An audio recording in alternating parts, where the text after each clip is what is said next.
It's not my problem. It's not my problem.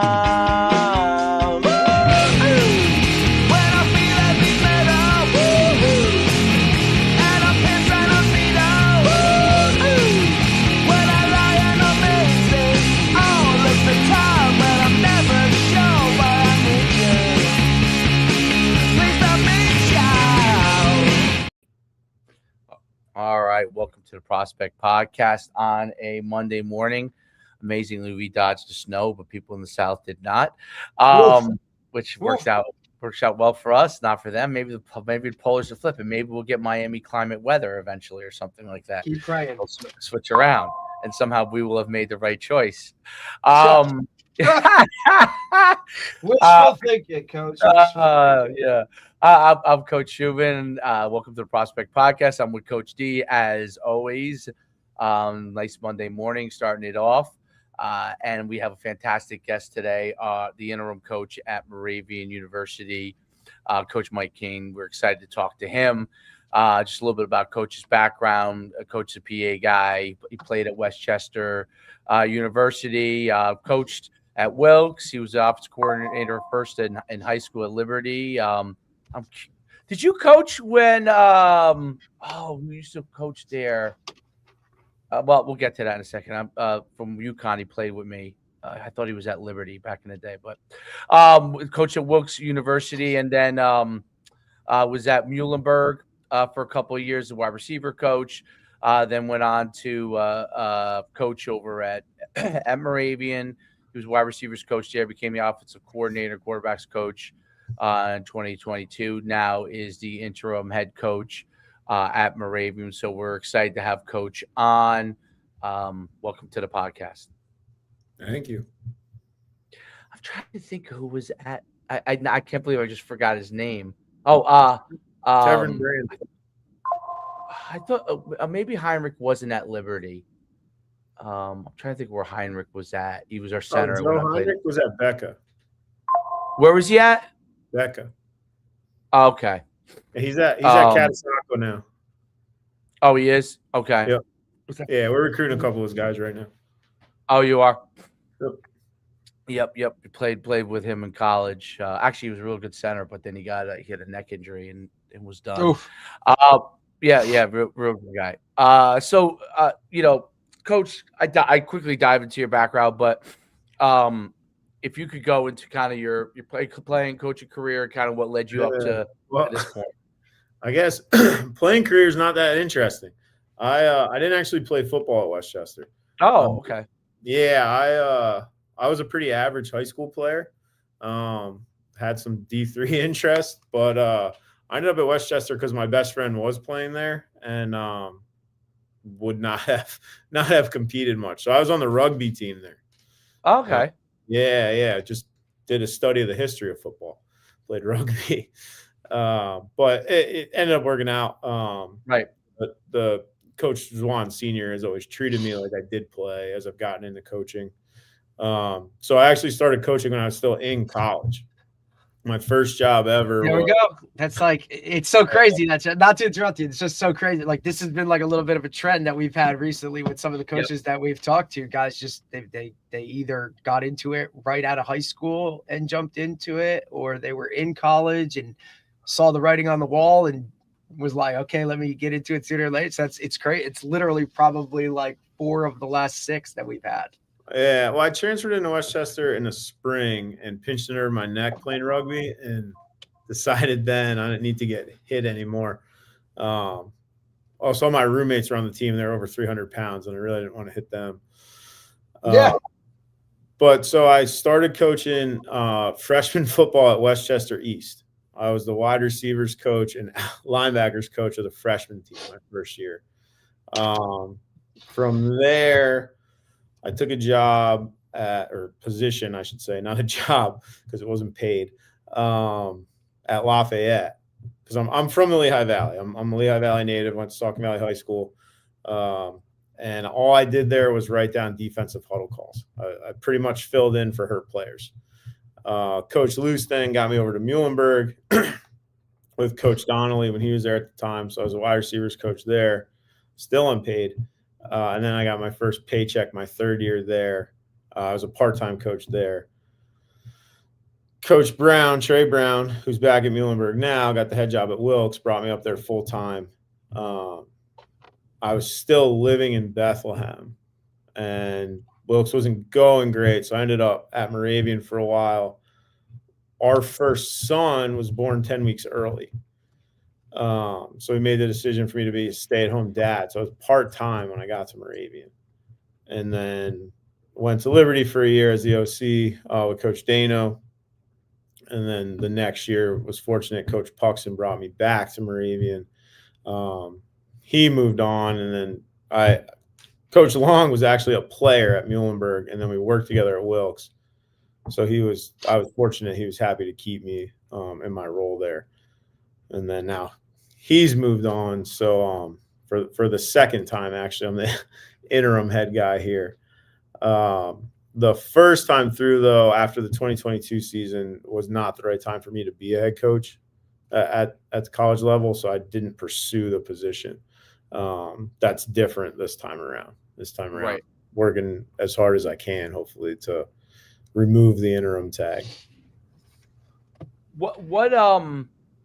Explain a little bit what it's like when you come in as the interim head coach, because that's probably, I would say, often misunderstood, like from the outside too, and to maybe even other coaches.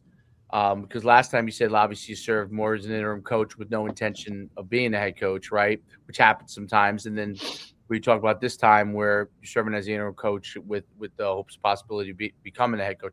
Talk a little bit what that is like, that interim role, and kind of what's expected of you from that standpoint.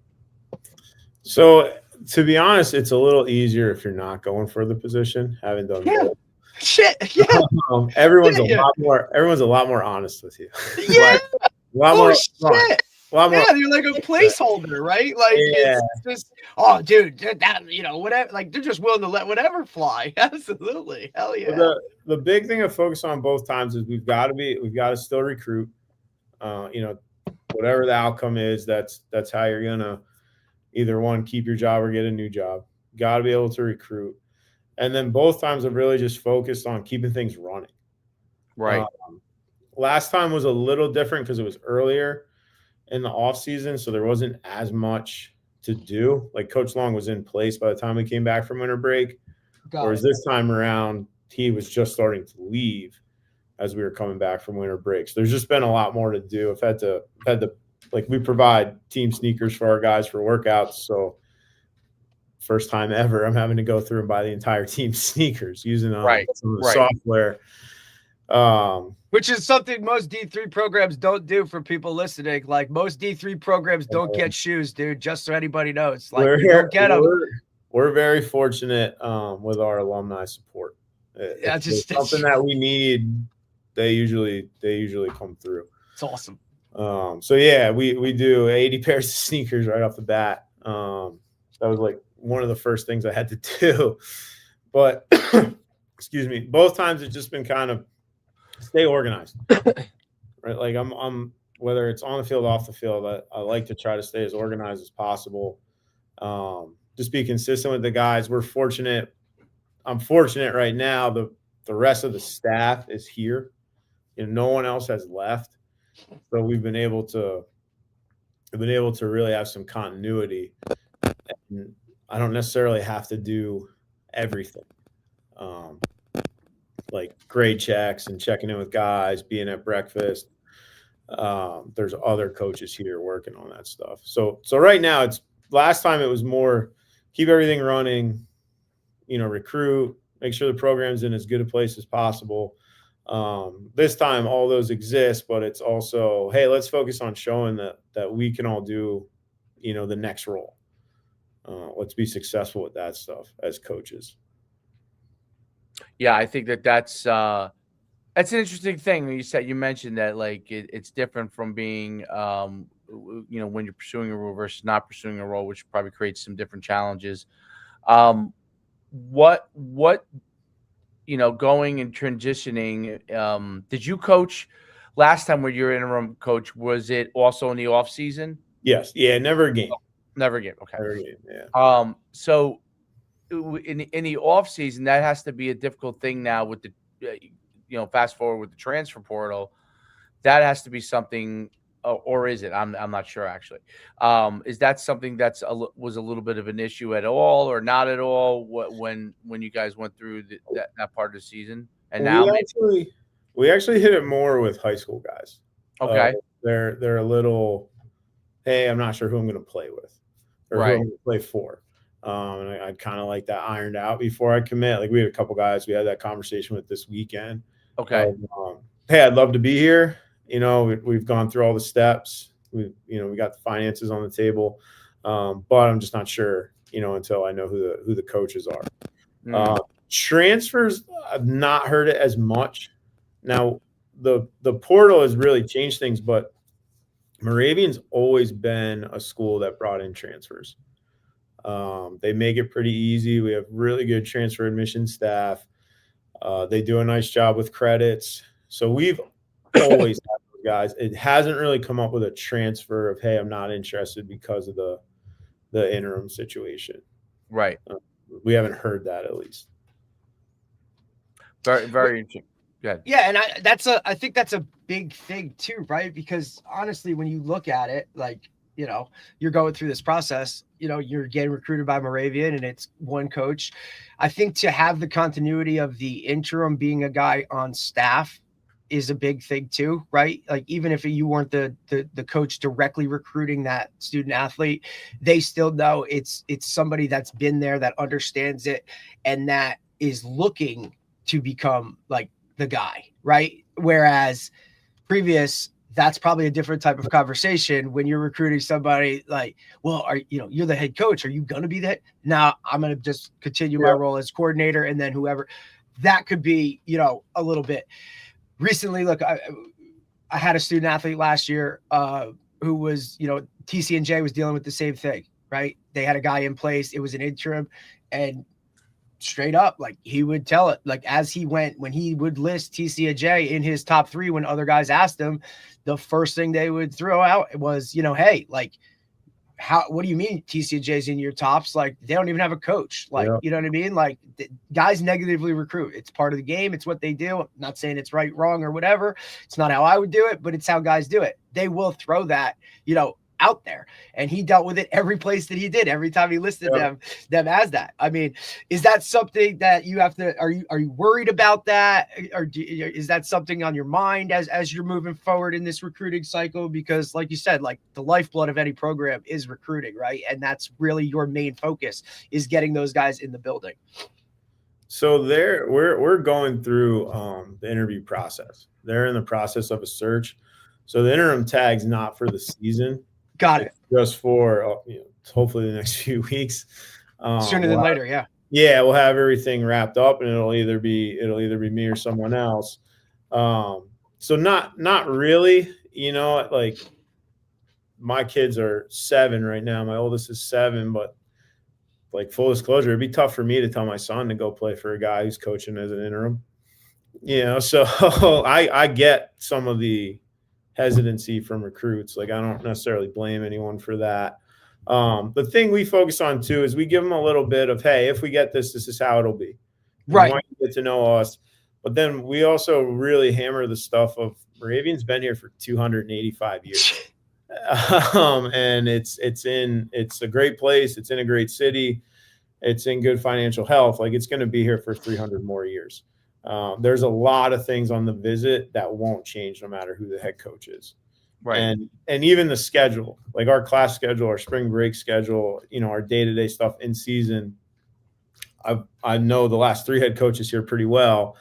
Schedule's pretty consistent because it's just the way it's going to work out to be the most effective. So we can talk about that stuff too on these visits. Right. And I think that helps people where they do have a decent amount of constants regardless of who the coach is. Makes sense. Yeah, I think that that's an interesting, kind of dynamic. As far as like, what do you see as the vision for Moravian going forward? If you were kind of to come in as a head coach, what is it you kind of see? Yeah. So first thing that everyone asks is, "Oh, you're still going to call the plays?" And to be honest, absolutely not. I Yes, want to get, finally. yeah, I want to get away from it. You always have to kind of look at your resources on staff. Is that feasible with your manpower? But I first got here, I was fortunate. I coached a 1,000-yard receiver, Nick Petros, and he set some records as a receiver. He was in the top of pretty much every category. And then since Coach Paradise has been the wide receivers coach, most of those records have fallen to a guy named Jordan Bingham. And then we had another guy, Diego Del Castillo, challenging those. So one of the first things I would do is have Coach Paradise be the offensive coordinator. He was on the podcast a while ago. Yeah. And kind of went the same thing as when he took over for the wide receivers. It was like, I got to give him his space. I can't be too on top of him. So he's wording something the way I wouldn't word it. Like, the picture on film is fine. Let him do his thing. We're getting to the same place. So I would have him call the plays, and he's been doing our special teams. Did a really nice job last year. Kind of got lost in the shuffle because of our record, but special teams was a really strong unit. I came up as a special teams guy. So as the head coach, I'd want to do that. I'd want to be able to coach every guy on the roster that way, Yes. where every guy on the roster is dealing with me in one way or another. Because I'd be in on field goal block as well. The other thing I would really like to do is avoid coaching a position even. My position would be specialist. And the big thing for that is it's Division III. We don't have 20 managers on scholarship here, like when you go to like your TV schools. So that would allow me to set up the field, right? Like Skelly's going on one end of the field, one-on-ones, pass rush going on the other. I can set up all the special teams drills, whatever we're going to next while that's happening. So the whistle blows, we can be fast, transitions quick, everything's set up. No different than, hey, we're going to have whatever, an indie period after, our normal down distance team, like O-line coach and D-line coach, your drills are set up. Like, that's what I'm going to do during that period because I'm not coaching a position. I spent so much time with the quarterbacks the last few years, like you have to, but like I don't have an extensive relationship with a ton of defensive guys right now. And so that's something moving into the head coach role. I really want to change that and, make sure those guys know they can come in with issues and who I am and, just get to know me a little better. And I don't think that's any fault of yours, coach. You know what I mean? Like being, as the offensive coordinator, like that's just really, it's one of the biggest adjustments, right? Oh, yeah. That high school guys to college guys really don't understand is like that field's cut in half once you get to that next level. And guys are only going one way. And for the most part, if guys coaching the other side of the ball that you're not playing know you, Yep. sometimes it's probably not a good thing, or it is a good thing. It's a little, the relationship is not as one-on-one as it is, when you're playing both sides of the ball. It's very different. And I love what you said about, as the head coach, because a lot of guys, that I've seen in high school be successful in doing it are guys that don't call plays one side or the other, because I think it's just extremely difficult to be, me personally, I think it's extremely difficult to be a head coach and call one side or the other side of the ball at any level, youth included. Like, I just think it's really hard to kind of manage everything and be so hyper-focused on that to the level of success. But when you're the special teams coach, and like you said, now you can work with every position group. And I'm biased because I've done specials every year of my 16-year career going forward, because I love that aspect of it. I get to work with the O-line, D-line, with, extra point field goal and all that stuff, whereas I wouldn't, right? So you get to work with every single guy on the team. And also it gives it a little bit of a kick in the ass in terms of like, hey, if the head coach is running all this shit, like it probably matters a lot, right? And I think players see that. And that's a different makeup to it. And I'd love to hear Coach Shu's take on it because, he calls it. He's called it. I've seen him call things as a head coach and been extremely successful with it. I just know it's a lot. And, he does a great job with it. So I'd love to hear your take on it, Coach Shu.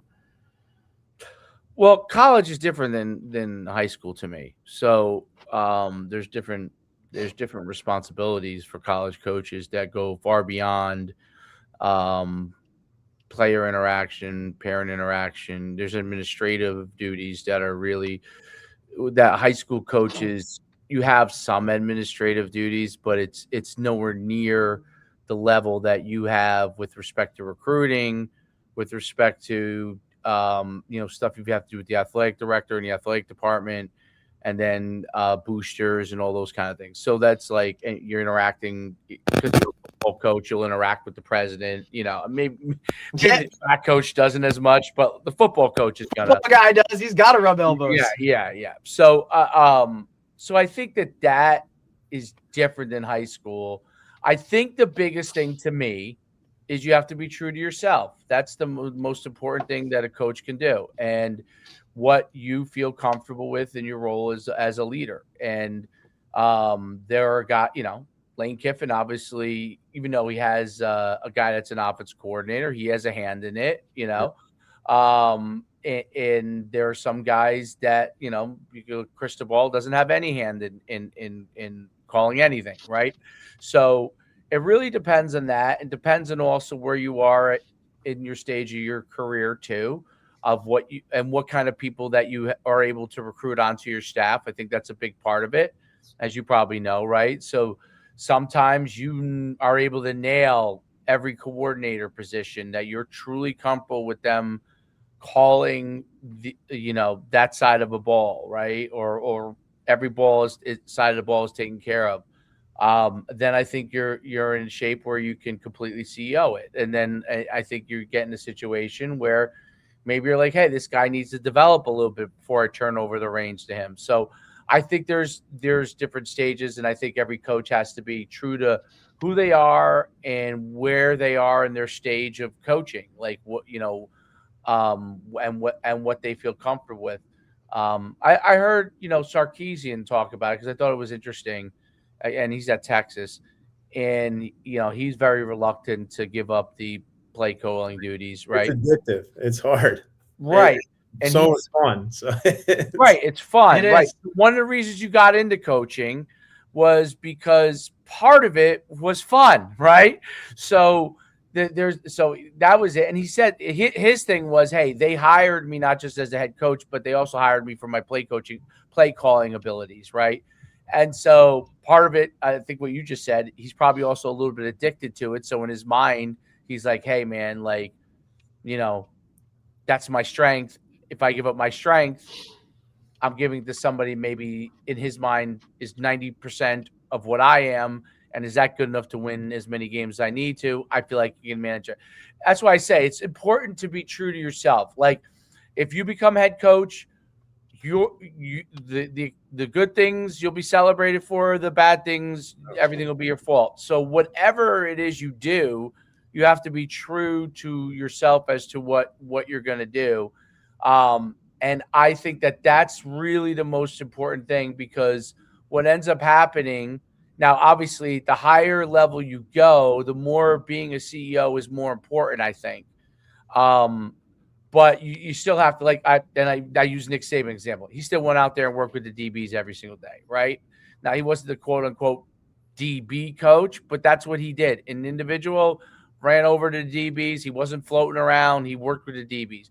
That was his kind of happy spot, right? Like that was for him, like, hey, I'm still coaching. You know what I mean? Even though I'm the head coach, I do all these different things. I still get every single day for 20 minutes, all the stuff that DB, I get to coach a position. And that was what, it kind of gave him as. So that's why I say it really is, to me, every coach has to look at themselves and say, this is what I want to do. This is what I think I'm most comfortable with. And then that changes over time. So, you may start out, some people may start out as the CEO and realize, you know what, this side of the ball isn't as good as I like it. I'm having a hard time getting the guy the way I like it. I got to go take this over.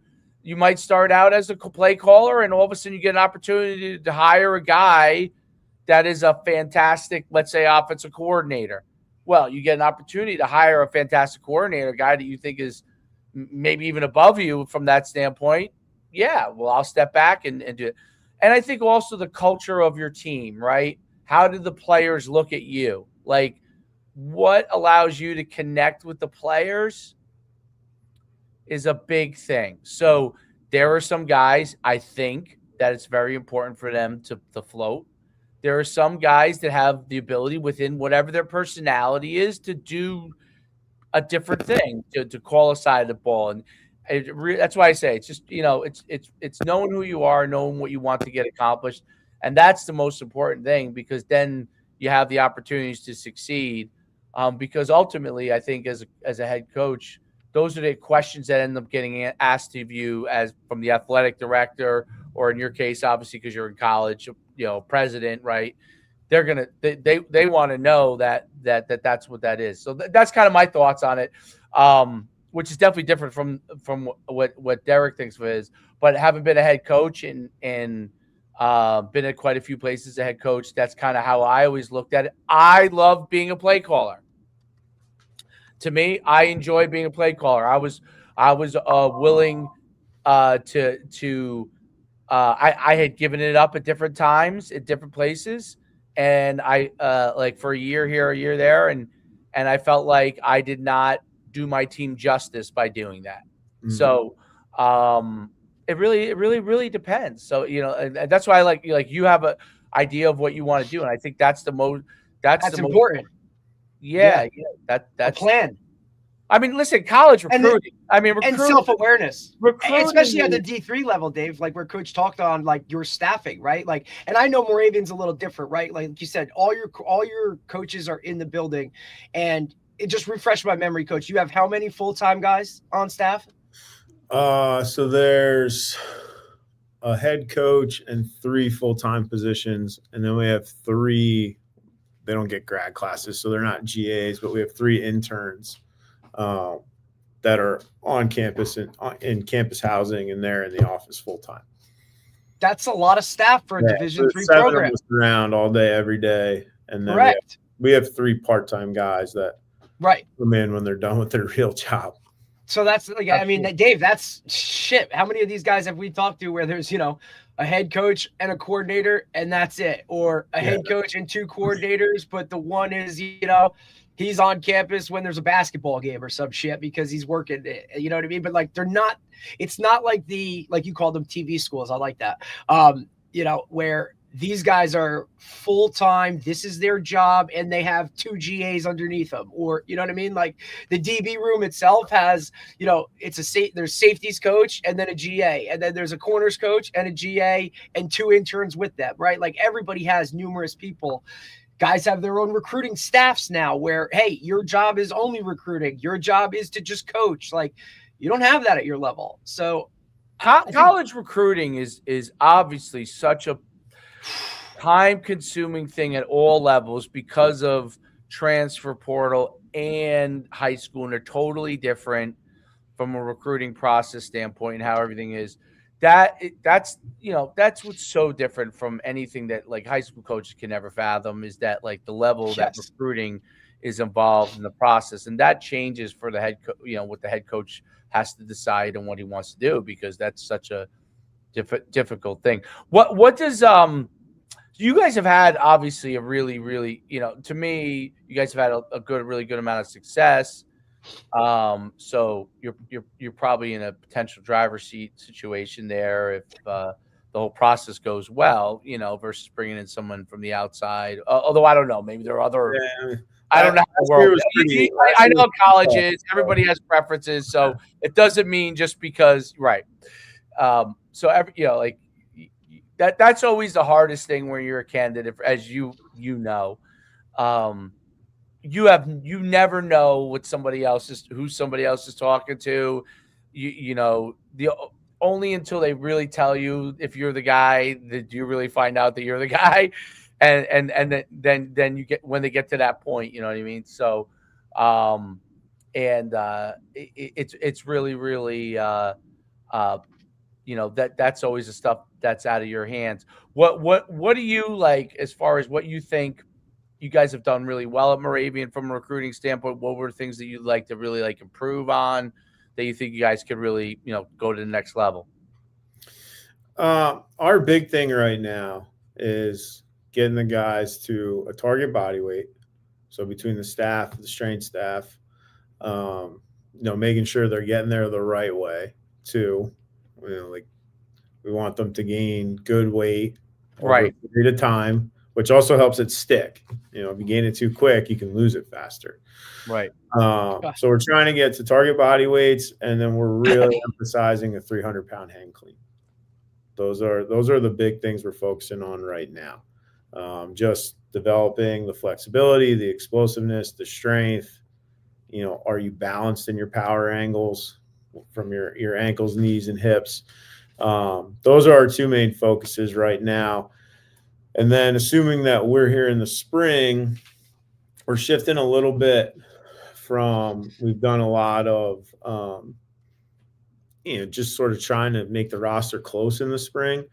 We're going to focus a lot more on individual development, actually. My thing with the coaches going into that is, coming out of spring ball, I don't really want to hear that a guy's stance still isn't good. I don't need them. We used to basically do our fall install and try to teach that piecemeal as best as we could. I'm less worried about the guys knowing the entire playbook versus their change of direction, their pad level, their hand placement. Those are the things we really want to focus on spring ball is make our pieces as good as possible. Because kind of what you've alluded to, college football's changed. You have a higher percent of your rosters new every year, right? Whether it's transfers or high school guys. And so that, building the team in the spring, we found to be less and less effective. Right. Because those guys might spring is where, especially for, majority of Division III, majority of your roster is not in the building or on campus at that time. 50-50 now. Right. And that's really where, the younger guys coming up make their name for it, right? The guys that are solidified, you want to make sure you're plugging those guys in, hey, we think this guy's our starter next year, but you really got to kind of figure that out. There's more of a hyper focus on the roster itself that's there. And that's where a lot of guys make that decision of hey, I didn't win the job in the spring. So you know what? I got to go elsewhere because I'm never going to get my shot here, or I'm behind this guy, or whatever that makeup is. And that's what I try to tell the young guys, after that freshman year. They can't leave any. That transfer portal window's over. All he could do is add to people from the continue to add from the transfer portal, unless the only way they can get out of that is if they just literally drop out of school, and then they can drop out. There are ways that people can do it. Always ways around it. Yeah. There's always ways around. Guys could literally drop out of school, but theoretically, he knows by the probably near springtime, he's had most of the guys that are going to come in, who those are, and most of the guys who are going to stay. Right? We should. Yeah. Because that changed from last year. Because last year you were allowed to transfer in that other window, but that's changed. They can always D3s. Yeah, they don't D3s, actually they can just go. They don't have to actually declare, right? Right. No. They can just sign a piece of paper with and go. Right. Here's your release. Here's your release. See you later. Yeah, absolutely. But it's more. We just we used to treat spring as really prep for the fall as a team. Right. Yeah. The shift now I want with the coaches is spring is prep for the fall for that guy. Individual needs to be filmed, needs to be graded. Like that. Coach off that. And then the new challenge then will be, all right, 40% of this roster is brand new in the middle of August. How are we going to get them up to speed? And then how are we going to build that camaraderie and culture in 3 weeks? Right. Because we've seen one bad apple pulled into from the transfer portal. Looks like a really great player on paper. Now he comes into the locker room and this guy's a total cancer. And it spreads like wildfire, right? You saw it a couple of years ago. I think the best example was Florida State going from an undefeated team, and then they went transfer route, and then you're talking not even 500, right? That's one of those things that's good, and that's double-edged sword when it comes to that transfer portal. And that we only pursue guys that have 2 years. We don't want any 1 year guys that are only going to be on campus for, 4 or 5 months. Moravian's a small college. It's a relationship place. And we need guys that are going to be here for at least 2 years. Right. Fit in with that. So we don't even go after 1 year guys. Is the challenge in the spring when you have to go and then so you develop those guys, are you kind of letting them know, hey, like this is an opportunity for you guys to get ahead of the curve before everybody else comes in, so you guys are ready to go to compete? Like, is that how the players, like you want them to look at it? Yeah, we've been focusing on what we're the term we're using for it is competency. So they have to develop the competency to be able to do their job on the field. Size, strength, skill. And so spring and winter is their opportunity to develop that, where, hey, if you can't pass our conditioning test, you can't hang clean 300 pounds, like your competency isn't there. And that's going to be conditioning test, by the way. So our condo test, it's still in its infancy. It's only going into year 3. But what we got away from was running everybody, because I came up as a wide receivers guy. I'd have guys who didn't lift a weight come in and blow out their running test without training at all, and supposedly they've done a good job. And then I've watched really, really good linemen fail their condo test, and they were in good shape. Right. And so we got away from just running. What we do is a series of sled pushes, Right. based on your position, how much weight, with some running. And it's supposed to be, a theory is it's simulating a 10-play drive. And so we want to see how in shape are you in a 10-play drive. And then what we're building is a break and then another 10-play drive. And the thought process is that's your ideal scenario as an offensive player. You're on the field for 10 plays, hopefully you score, kickoff, defense gets a 3 and out, punt, you're back up. Are you in good enough shape to go out and play another 10 plays really hard?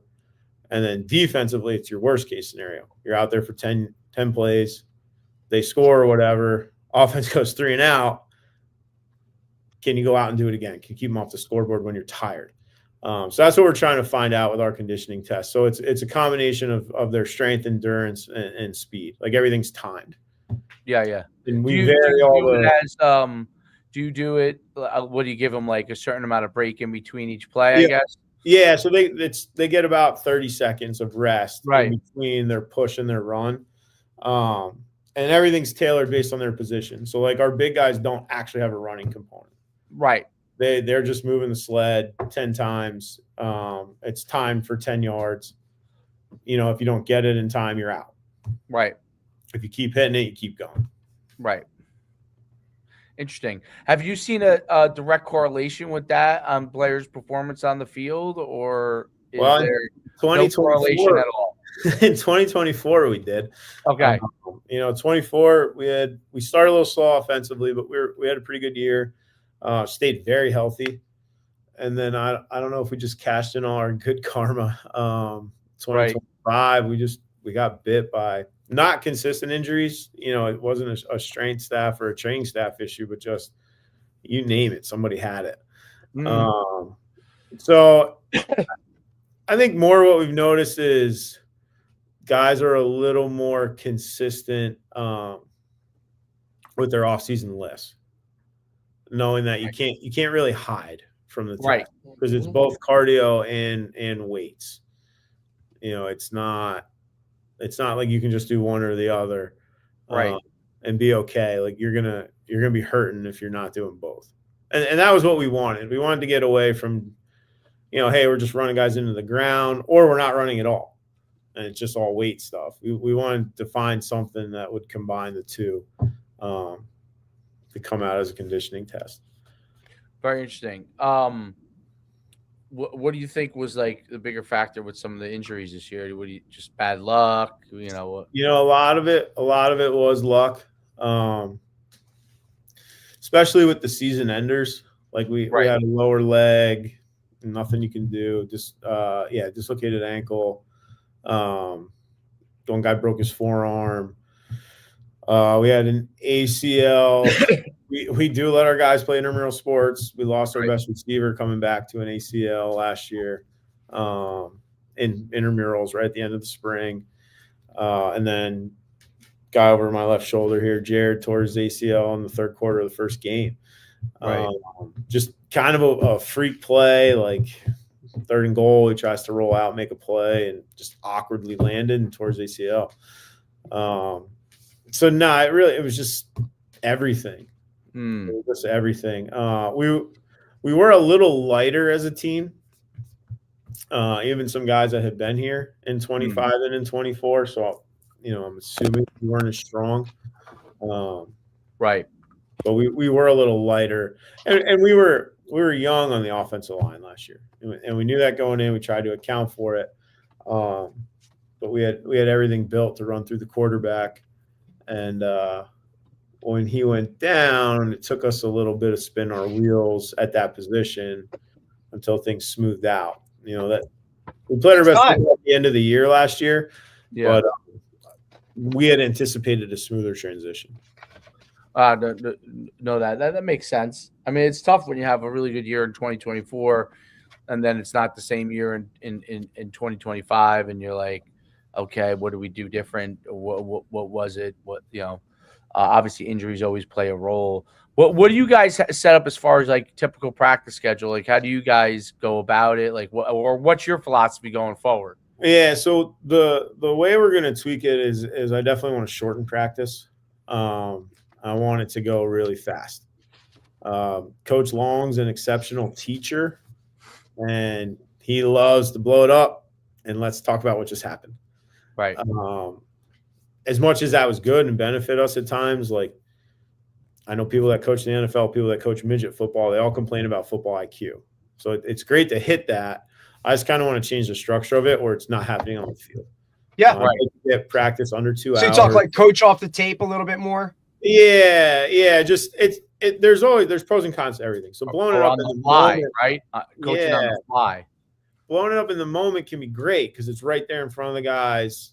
Right. It's fresh. Yeah, and that can be really beneficial, but I'd really just like things to stay on time as much as possible and to be shorter, to right, sure. Longer of practice. Course. I'm going to script, and figure out. It keeps guys healthier. I think it keeps guys healthier. It keeps them fresher. Like keeps maximizes your reps. Yeah, and I'll probably tweak our week. We were a big no sweat Thursday team, which certainly had benefits, we were that way in 22, 23, and 24. We were very healthy all 3 of those years. Last year we weren't so much. But the other thing is Moravian was a program for years where we had 1 overnight trip every 24 months. We do 3 a year. In 2024 with the bowl game, we had 4. Right. So trying to get that thud practice in on a Friday now becomes a lot more challenging. You're getting on the bus late. The only other option is you got to bring enough guys to practice with pads and try to run a practice off site. That's tough. Yeah. So I think just for our conference covers a lot more ground than it used to. Absolutely. I think it'd just be easier to go back to that last physical day being on Thursday. And then our walkthrough can happen wherever.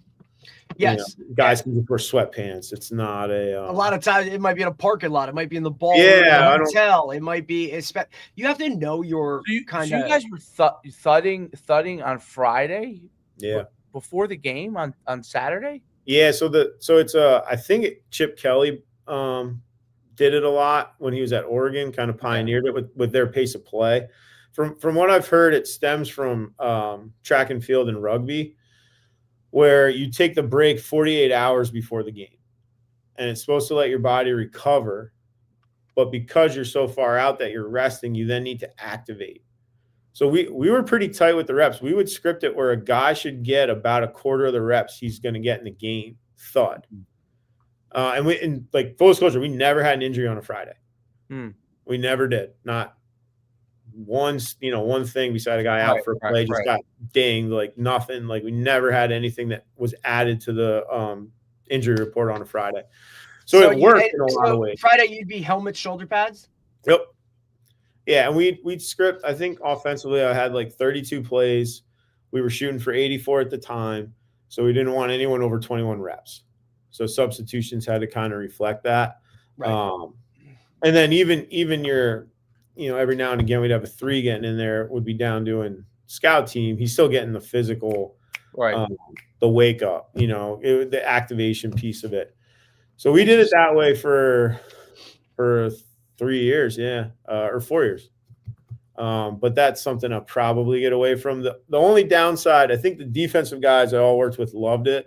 The only downside offensively was I lost like 12 to 15 reps that I felt I had if we were more physical on Thursday. So I had to kind of make those up on air and stuff that and you would have coach, and you would break it down. I'm curious, like, would you have like a goal line situation type thing, or an inside the red zone type, like when you're structuring that thud? Is that still like you know what I mean? Because you get to that short yardage portion of it, and it just gets more physical. It just is what it is. Yeah. Or would you have a blitz period within that? Like, how would you kind of structure that aspect? Knowing, hey, it's Friday, we got a game tomorrow, we're still out here at helmets, shoulder pads, banging, but let's be smart about how we're really going to do this.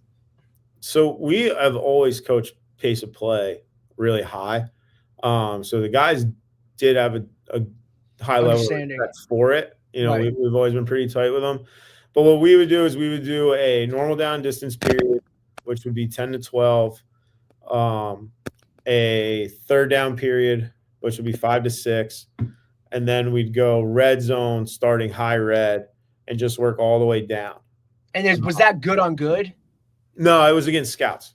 Okay, because and yeah, but here's this is what I'm trying to get, and I want people to really understand this is, knowing how to practice and a tempo and a pace to practice is a huge piece to the puzzle of understanding your team and how you develop the culture within it. And you want guys to go hard, but you also want them to understand and play smart about it. And it's really difficult to get an 18-year-old third string guy playing scout to kind of go easy against the guy whose job he's trying to take, especially if he's not the one who's starting right now, right? Like, oh, if I show this guy up, or some guys think as twisted as this, if that guy gets hurt, I play.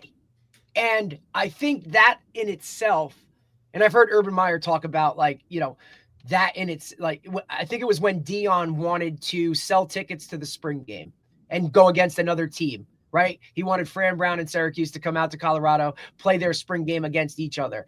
And he said, the whole thing was, well, yeah, but you got to coach guys to stay off the ground and do those types of things. Yeah. And younger, immature players, they just don't know how to practice where, he compared it to you go to an NFL practice and no one's on the ground, ever, right? College and younger guys, that just isn't a thing. They're going to go hard irregardless of what it is for the most part. So how do you I know you said you touched on it a little bit with the structure and guys understood what it was, but I think the self-awareness of your team, you really got to know your guys. Hey man, I know you're a scout team guy. This is Friday. We're dialing it up tomorrow. So let's be smart about that. I appreciate your effort and all these kind of things. So how do you get that point across of let's be competitive and get the work in, but at the same time, we got to be smart about this. I can't have you flying all around, tackling guys, it's thud, but we can't have you, rolling down on a stretch play, taking out the running back. You know what I mean? What are we doing? Yeah. So by the time we got to it, we're in season. So the things that we really focused on were being consistent with the whistle. Right. As the coaches, you got to blow the whistle around the same time of every thud drill. It can't get inconsistent. And then really it was just, hey, you cross the line, you're done for the period. Right. Whether you're offensive, there's got to be repercussions for the actions. Defensive player, you get a lineman, finishes somebody to the ground. Got to get them out. And then we always did a good job, one, showing them film of good and bad. And then two, I found this point got through to a lot of guys is we're not saying you can't finish a block to the ground because of the guy you're blocking to the ground. It's when he lands on your teammate's leg that he get hurt. Like he will be rolled up on or some of this other shit. Yeah, it's or the like guys you're saying in a thud drill, tackling the back to the ground. You're not going to hurt the running back. No, likely it's the other DB that's trying not to get involved in the tackle because it's thud, and you guys come down on his knee and he's got to yell. That's the guy that you're protecting. So we've always been real clear with that. Of it's not the guy you're going against that we're protecting; it's everyone else. And that does seem to resonate with the guys of like, okay, well, I'd like to keep playing next to whoever. Right. Well, I think it's just interesting, Coach, because, Coach Shu and I have we've had a ton of guys on, and the philosophy has really kind of shifted to less is more, right? Like, and that thud aspect of like, hey, the further away from the game, like that's just the progression is we do less as we get closer to the game to kind of save us and and it's always been a thing. But there's still a group of, call it old school, call it whatever it was, that think, hey, let's bang around until we don't have until the game, right? There's two kind of philosophies floating around out there. It's why I'm asking like so many questions, because I'm so curious to it. I think ultimately health everybody wants to be healthy. And we know that, especially firsthand for you guys last season. Like, you can see how one injury can derail an entire season. Some things can be helped, some things can't. I think a lot of guys don't even want to be in that position to have to explain, why are you going thud the day before a game? Something happens, right? Now, like you said, never anything with it. I think there's something to be said that if you keep that thud mentality all the way through the week, I think that says something, because when you tell guys to do something they're not used to doing, like, not thudding up or not whatever, it takes them out of that mental. It's just, I'll compare it to when I was playing safety, right, in college and whatnot. Any receiver that went across the middle, like, he didn't exist anymore, right? Yes. Like, you take that, now that's totally away from the game, right? Can't coach it that way. It isn't.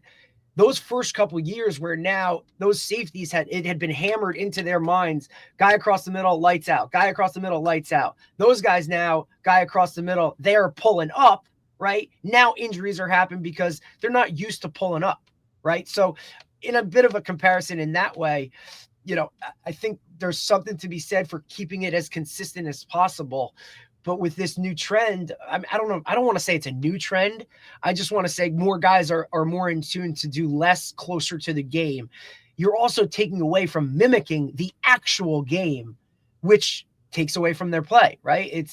Look, as a special teams guy, how many live kickoff reps do you get? Not many, right? So you hold your breath on the opening kickoff of the season and every game, irregardless, because do you practice live kickoff? Not much, right? Defensive series. Look, if the other team doesn't go down and score, like, that's probably on you as a defense. I mean, you're not seeing live reps to what they're what you're seeing, mimic the games type situations. It's really one of the most difficult things as a football coach is to get it as close to the game as possible. But I think thudding on a Friday gets it that way, right? So I see the benefits and the positives, but I think a lot of guys would hide behind the health aspect. Like, God forbid you have to go and explain why the start and whatever is not playing, because again, he was around the pile and he got rolled up on, and now we're talking about this stuff. But I think it's a great conversation. Yeah, absolutely. Really, listen. I mean, the way that I look at it is because I remember when Chip Kelly, that was his philosophy, and then it got blown up in the pros. Yeah, literally got blown up in the pros. Like, not only were players like, we don't want to do this, but let's take that out of it, right? They didn't perform on the field either, right? So a lot of things, I do think a lot of stuff has to do with, obviously everything has evolved to being efficient, moving fast, getting ample rest, right? Like, that's kind of like an overall theme, I would say, right? Speed, ample rest, all those kind of things, letting athletes be athletes. But I think a lot of it has to do too with the relationship with the coach, the head coach in particular, with the players, which is a lot harder now, obviously, in the transfer portal. You have to be able to quickly get buy-in, quickly get them to understand that guys who all come from who knows what different cultures, right? Obviously, if you're bringing them into your school, you think they would fit. You wouldn't bring them in unless you thought they would fit. But you don't know, everything that goes on at every other place. And then obviously you have the high school guys and guys who've been in your part of your system already. So you're meshing all those worlds. So I do think that's probably what lends it more to that kind of efficiency thing. I mean, obviously everybody's, it's all over social media, what Indiana did and what his philosophy is, right? And you can't escape it to not see it. Now, does that mean it's always the way? What I do think is that players, and every level is different, so it's hard to say exactly. Like Division I players, what some of their stresses are different than Division III, like what they can do rehab wise and what they can do, even though even Division III schools have obviously ample facilities, but what they have available to them. Obviously, if someone's got $100 million facility, they've got different things available to them than someone might have a $5 million facility. But it's it is really interesting. It's a really interesting discussion because I think sports as a whole is in the transition, because it's not just football that's in this transition. You know what I mean? It's just that football is the most physically demanding as far as people hitting each other, which is why it's more of a discussion. And speed and direct power is at a premium in football, whereas other sports have some different things. Skill, yes, obviously quarterbacks have to have a certain level of skill, but pure athleticism is on stage in football more than any other sport because of the different positions and the roles that they need to have. Whereas obviously, you go to basketball and you have a really good player, but I mean, you can shoot the lights out. He's probably going to have a certain value to you, whether he plays great defense or not, right? Like there are certain specific skill sets. Baseball players, a pitcher who just pitches or just comes in the late innings has a very specific role. In football, that basically quarterback and kicker are those two guys, right? Like outside of that, there's a lot of guys that can kind of move around. If they don't pan out here, they go over here. So that whole overall development as far as their athleticism, power, and speed is become at a premium. So you're trying to get that to show up on Saturday at the same time that you're trying to get everything in that you need to get in. And it's a really, I think it's a very difficult balancing act for football coaches in the modern era. And it's important, that whole relationship between what is the strength and conditioning coach doing. Like, it's important to be like, hey, you can't be going and doing this, this, and this with these guys on this day if I'm going to expect them. It's not just your practices. You know what I'm saying? It's like, hey, it's a coordinated effort. And the higher level, the hardest part for Division III coaches is obviously you guys all have strength and conditioning guys to help out, but they have it much more separated at Division I, right? Like, this is the plan. We're meeting all day long. Like, you have different things you have to deal with than what they have to deal with. You have more roles that cross over where they can be more specialized in their roles. So, coach can literally go in and say, I need this level of freshness, this level, of output, this and strength and conditioning coach, you don't deviate from this, or you have flexibility on this. And right. if you mess up, like that 100,000 plus job you have as a strength and conditioning coach, you are gone, right? So D3, you could do that, but it's not as easy to find as many guys in that role. And you probably have assistant coaches that may even help out in that role, like checking in on them, or you might even be involved in that. Talk a little bit about that part of the whole. We make sure that they're eating as a staff, right? As a football staff. We actually have 3. I think that's crazy. That's, by the way, the fact that you guys check that. Yeah, we check breakfast. Not crazy in a bad way, just crazy in that it mimics the higher levels of a standard of how important it is. because look, full disclosure, and this is obviously years ago, right? Like my last season playing at Montclair State was 2007, but off-season workouts, like, hey, you're in the morning, you show up either in the morning or in the afternoon. You got to be in one of the two groups. And you know what? Sign in and go. We didn't test preseason. We didn't track any of that kind of stuff. Like it was, hey, like season ended and we'll see you on this date when you get back from break. And we'll talk about what the off season is. And that was it. And there wasn't the level of coaching in the off season, I guess. I mean, it was more, I don't even want to say it was like a high school program, because there are some high schools that did more than we did.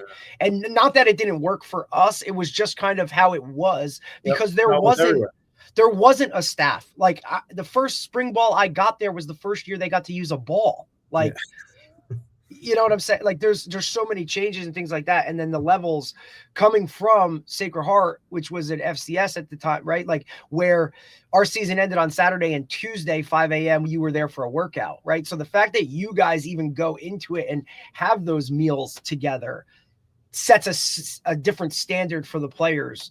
You know, that I don't know if every program does it, but it's just, to me, it separates you. Yeah, talk about that, Coach. Good. Yeah. Well, yeah, our off-season lifts happen in the morning.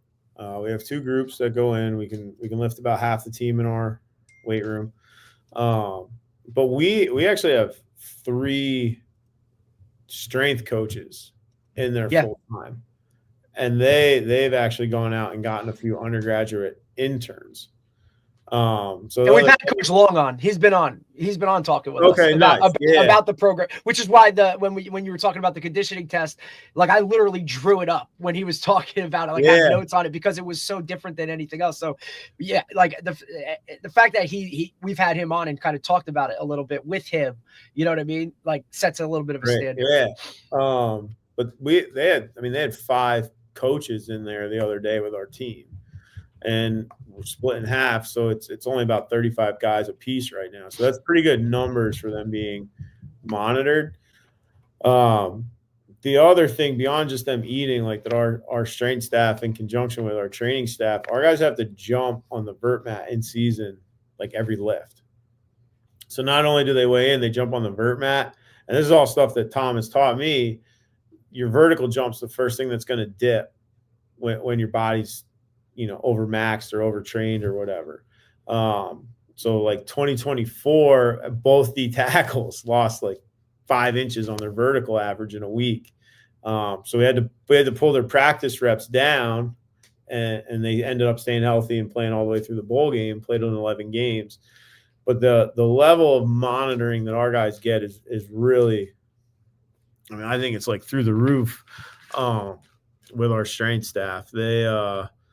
They do a really good job with them. And then our piece as coaches is echoing it and making sure that they're getting the same coaching point. And, we try to help them understand that you get like an hour to an hour and a half of training. What you do with the rest of the day really matters.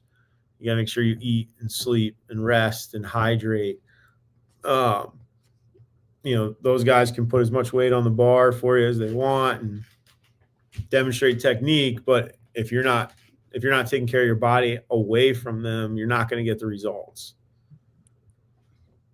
I think that's a big part of the whole thing, is that balancing act of, continuing to have the periodization within your program and that development, so they're at the optimal levels when you have them in the game, and that's the biggest shift overall. Like, me coming from track world, like that was kind of always, I played obviously football at UConn, and it was always it's very different from when I played in the 90s. Thank God, by the way. Yeah. My friends, by the way, it's actually very funny, because I listen to guys that I play ball with talk about things, and they're when you've been out of it for so long and you just only know a certain thing, they're so perplexed by certain things. But I like to tell them, of like, what we did was not optimal for performance. Now, it didn't matter because everyone did things that were too. not optimal for performance. So No this is one of shit. the things. That's one of the things that like older players when they spout on certain things and they're like, "We did this and we won XYZ games," Yeah. right? And I try to tell them like that's absolutely true because everyone was doing things that were not like. I mean, when I first came to college, thank God Skip Holtz got away from that when he took over. When the guy who brought me in, he ended up getting fired, who I love, by the way. But like I mean, it was it was definitely beyond old school. We did triples, Oh yeah. my first 2 years, literally triples, and people are like triples. I'm like triples. Whatever our time we were up in the morning, I can't remember what it was. Practice, then right after lunch, practice, and then right before the evening, before we had dinner, practice. Like that's what it was. And they were like, "What?" I'm like, "Trust me." The Yeah, only guys thing don't is understand the it. calendar, and you just, you just checked off the day until for us it was Sunday because we knew that was church day, which meant we only had one practice that day. Right. So we made sure, like, hey, if you go to church, you don't have to go. We was in church. I mean,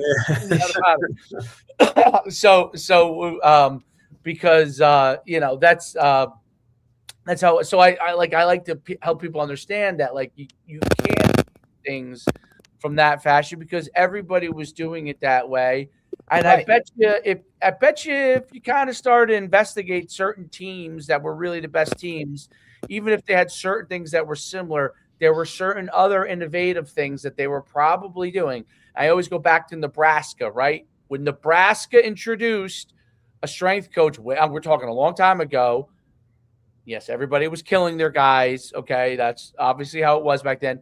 But they were lifting and sprinting. And so Yes. even though everybody was kind of getting killed back then, that was a differentiator for a certain amount of time for Nebraska, right? Right. It's why every high school program in the country in the 90s and 2000s was doing Husker Power, right? Like everybody had the poster in their weight room because they were doing those innovative things that they were At the willing time, to do. right. And Dave, how many times have we talked about this? Like those things, whether it's strength and conditioning wise, whether it's schematically with X's and O's, like there's someone willing to roll the dice, do something out of the norm. And when it gets successful, guys jump on the pony. And then it becomes, then guys look for new ways to innovate. Coaches, the most important thing of all is getting the best. I always say, getting the best players is your first step. Like everything else, there's plenty of guys who have the best players that can coach them wrong a little bit, and they're still going to be fine, right? Like that's always number one. Like never, I tell people this all the time. Never forget this because Jimmy's when you and forget Joe's will that, always win. Yeah. when you forget that, you're going to be the greatest coach at 5 and 6. You know what I mean? But it's having the best players you can have that fit your culture. Obviously, is always. But yeah, I do think that like a lot of the things that is coming out, and obviously the more research based it gets, meaning the more for coaches, you could say, hey, this research paper on this has been proven, you know what I mean? Because the hardest thing for a coach as a head coach, is like, hey, if we go in this direction and I haven't gone in this direction, my job is gone if I'm wrong. You know what I'm saying? Right? Like, so that's No doubt. that always could stifle a little bit of it. Talk a little bit about that. I'm sure as a head coach, and you guys are always kind of, and the offensive coordinator, obviously, because there's no better person to talk about all the innovations than any offensive coordinator because there's a million things that are going on from that standpoint. So talk about how you balance that part of the game. My biggest thing is always, does it fit our guys? Right. Yes. Like, does it ask them to do what they're good at more and do what they're bad at less? So like when we had Jared, I'm convinced he was the smartest player on the East Coast. So there was no check with me. Right. Because that would just allow their defensive coordinator to get involved. Whereas if I just left it, the 21-year-olds on the field, he was always going to be a step ahead. So we didn't do check with me for years. And with him, it was sort of, hey, I'm going to break the offense down where all the other guys are really only going to have about 30 to 35 words in the whole offense. But you then have to put it all together. So I can give you different route combos real easy. You know, it's no reps for anyone else, and I can have a new route combo for you, but you got to be able to manage it and read it. And at the time we had him, we had a really sharp backup too, who, you know, could have won us a few games. So it was easy to invest that way and just say, hey, you guys got it. You know, like, I'll draw this stuff up, tell you what we're looking at, give you the likely looks. If they throw something weird at us, you just got to know, you know, what happens. So they handled all their own slides. There'd be times where they just tell the line, like, you 3 for those 3, you 2 for those 3. If that extra guy blitzes, I know where I'm going with the ball. You know, I'll just kind of adjust my hot route on the fly, which was great to have those guys. You know, that was so much fun as a coach. Carter graduated and then Jared got hurt. And then it was, hey, we have to simplify some stuff. We have to make it where guys can just count to 4 and make a good decision. We have to take some off their plate. We tweaked our protections so that there's more guys in, less guys in the route. Like, you know, we went through 2 years where 5-man protection was where we wanted to be. Make you cover everybody. That fit us at the time. Whereas as we went through last year, toward the end of the year, we wanted to be in 7-man protection. And we're going to make it hard to get to the Q. His talent was to throw it far. We had some bigger receivers. Like, we're going to try to challenge you on the perimeter one-on-one was better for us. And so it's always just, does this fit our guys? You know, do we need our O-line splits? Do we want more space or less space in there? What's best for our guys and our running backs? So that's sort of always been my litmus test with, if we're going to try something new, does it fit the pieces that we have? Our punt is very non-traditional, and it's because, frankly, we've not always had a true punter. A lot of times it's been a position player. So the last 2 years we had a true punter, and he was 10th in the country and 5th in the country with our punt. You know, just being a little better at kicking the ball, it was all of a sudden this thing was flying out of there. But our footwork's very different. Where we stand is different from a lot of people. We're really counting on speed and more direction of kick than anything else.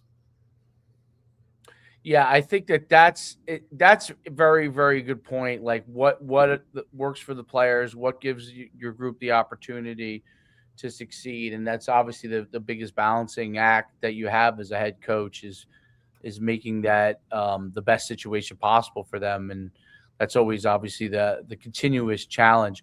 What as far as, like, within what your career, like, continues to excite you about football at the college level? Like, you hear so much about, like, oh, this is crazy. That what is it that, like, excites you about college football, like, and some of the things that are going forward? As a whole, I don't know if there's a bunch jumping out at me. You know, I do, particularly at this level, miss a little bit of the 4-year guys, the 4 and 5 year guys. We still have some. Yeah. We still have some, and that's great. Our graduating classes are probably bigger than when I started coaching, like the guys actually walking across the field on senior day, but the 4-year guys are less. Right. You know, and that's just how it is everywhere. It's not right. a unique problem. But I've always enjoyed watching guys have success after. That's always been a huge thing for me. Like Coach Long was a player. One of his teammates coaches for the Rams now, guy who I had in my first position room. Here we've had a bunch of guys go on to do some pretty cool stuff. Like, we have a senior now. I'm hoping ends up working with a friend of mine's company. That stuff's always kind of been my favorite. And that's part of why I've gravitated more towards college than high school is, you know, I'm sure you guys still have relationships with guys that you coach, but with us, it's like, oh, you're 22 when you're done. Like, you know, meet me at this bar. And right. before you graduate, and let's just hang out for a night. Like, I'm not in charge of you anymore. Right. You can make fun of me a little bit now. I can tell you some stuff I couldn't tell you 6 months Right. ago. You can tell me some stuff you couldn't tell me 6 months ago. Right. So I've just always really, really appreciated that. And then when I see guys like coming back, like I've been around long enough. A lot of the guys I coach have kids, and I've been in this region long enough. Even if it's someone who didn't play at Moravian, I'll see them at a tailgate, and it's, "Oh, coach, I'm married," or "I just had my second kid," or "I got a new job," and that's always been one of my favorite pieces of like the job, just that relationship. And you always talk to guys less than you think you will, Right. but Of course. that doesn't hurt it though when you see them, because you have more to talk about in that moment then. That's always been one of my favorite things. That makes a ton of sense. It makes a ton of sense. I mean, it's one of the things about them being an adult, right? That makes it great, is that they are adults, and you can kind of have a different relationship post forward, which is really cool. Some of those guys may be coaching with you one day. Who knows? You know what I mean? Yeah, I've got another former player on staff now. Played D-line for me at Wilkes. Is our D-line coach here at Moravian, Coach Ugwu. And now the way recruiting is, I meet these guys spring of their junior year. Right. Yeah. So like if You're with them through that whole process. Like, if you we're see here, them. I have two guys I recruited. Right. I met them as juniors in high school. And It's not so much a business type way. relationship, right? Like, Yeah. because you see that, especially look as a high school coach, right? Like when those guys walk in the door, or you get them in the spring of their 8th grade year and they haven't hit puberty yet, and then all of a sudden, like, here it is senior night, and you're watching them, and now they're playing at the next level. It's a different type of relationship. Some of my best relationships are with coaches from across the board, right? Whether it was a guy I had in middle school or high school or college, and you might not always like that guy at the time, and it's one of the things I tell my guys, like, look, like, man, you're probably not going to like me every single day, yep. right? But I promise you, like 2-3 years after you leave, like, you'll understand like why I did what I did, or why I approached it like that, and those types of things. And there's nothing like getting one of those emails or a text message from a guy that you haven't talked to in a while. Like you said, hey, I just finished the police academy and I got a job, or hey, I'm getting married. Coach, can you come to the wedding? Or I just had my first kid. Because there's so much more that goes into coaching in this game than X's and O's. And look, you'll have some of those strictly work relationships, right? Where guy plays for you, does a really good job, and hey, it is what it is. You never talk to him again. That's part of it. But those select few that, I don't know, you just hit something with them, or you have that extra relationship, I think, and Coach Shu can allude to it, right? Like the team he coached just went into the Hall of Fame, from one of his, good runs at a high school here. And he was shocked at how many of those players like went back for it. Right. And he got that to experience those conversations so many years down the road. Right. And like, hey, coach, like this really helped me, or this did this for me, things you just don't even know. And I think ultimately that's why we get into coaching, right? Like we do it because we're trying to fill a void for us, but also to like impact those young guys that, coaches did that for us. And I think a lot of people sometimes just get caught up in the X's and the O's and the winning aspect of it, of like, this is about development of a human being and a young student athlete over like a player, Yeah. The other piece too is they pay you in adrenaline. Like it's a lot of fun. Going back to earlier, like the play calling, Coach Long's first win as a head coach, we score with like 20 seconds left. He's like, go for 2. So we call a counter jump pass and hit it. And it's, like you can't recreate that in many jobs. Well, that's 100% correct. No doubt. Those moments are huge. Well, Coach, it's been phenomenal having you on today and talking with you and talking ball and best of luck. Hopefully this thing works out in your favor and things happen. But really, really great having a conversation with you. Football is, it's amazing. Like every time someone thinks, oh, football's not going to evolve, it just always evolves, man. It's amazing. Oh yeah. And me and Derek were talking. I had this conversation with him about because football has like obviously tackle football at the young levels. You have flag football and 7-on-7. And then I would say like rugby is like the most foundational of all, even though it's not played as much in America, right? But it really like that's what the original football was rugby, right? And so there's like everything comes kind of full circle in this, like the rugby tackle and how we teach tackling goes, now, which has become the norm, goes back to rugby, which was probably being taught.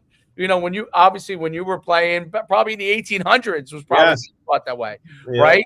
That style of tackling. So it's very interesting how football continues to evolve and the things that make it better. And it's funny because you brought up the Chip Kelly thing. Like I remember when that was the innovation. It was one of the, I remember when guys were talking about it. It was like, should we do this? Should we not do this? I remember, and then when it all of a sudden changed too, like it's just wild how things continue to evolve. But that's what makes it great, right? You're always trying to figure it out. You're always trying to figure out what's best for your team, and that's that's what makes the sport very unique among other sports. Like, I mean, there's only so many innovations you can do in soccer. There's only so many innovations you can do in basketball, but in football, there's always continuous innovation that continues to happen. And sometimes it's going back to something that happened a long time ago, but there's always continuous, innovation. So best of luck to you, Coach. And we look forward to seeing you soon. All right. Well, thank you. Appreciate it. Coach, thank you, man. Talk soon. Have a great day. Have a good one.